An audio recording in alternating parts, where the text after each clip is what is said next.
À présent, ce que l'on souhaite faire, c'est utiliser une scanette code barre pour faire attitrer à notre mobilier, l'endroit où ils seront affectés. Par exemple, si on souhaite l'affecter à un service ou à telle porte, donc qui correspond à telle pièce.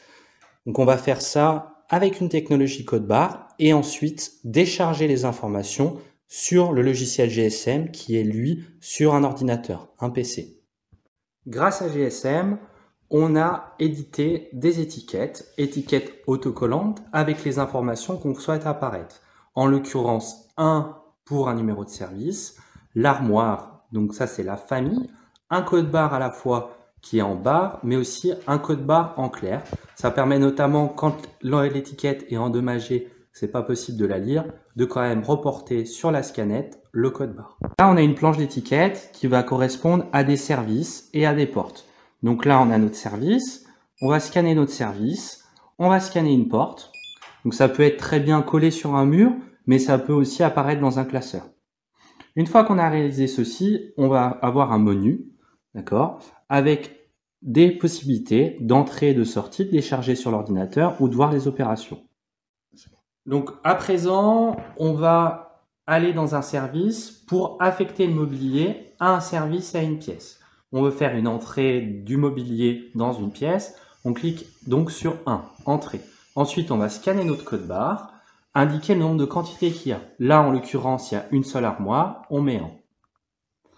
À présent, on peut continuer à faire des entrées de mobilier dans la pièce indiquée. Si on souhaite passer à une autre pièce ou à un autre service, on échappe et là, on passe sur une autre pièce ou un autre service. Une fois que les opérations sur le terrain ont été réalisées, on va pouvoir décharger les informations qu'on a collectées sur le logiciel. Donc là, on a un bouton qui est déchargé, on appuie sur 3, on branche la scanette à l'ordinateur. Une fois qu'elle est branchée en USB, on peut décharger les informations qui sont ici. Cette opération réalisée, on peut soit conserver, soit supprimer les données. En général, on les supprime pour éviter les doublons. Vu qu'on a déchargé les informations dans le logiciel GSM, on peut aller dans le journal et là, on voit qu'on a fait une sortie à telle date pour telle référence. On voit que c'est une armoire et on sait à la fois l'utilisateur qui a réalisé cette opération, le service dans lequel l'armoire a été, ainsi que la pièce qui est repérée par la porte. On peut également faire des recherches grâce à ces boîtes de recherche pour, par exemple, savoir tout ce qui est dans une pièce ou dans un service.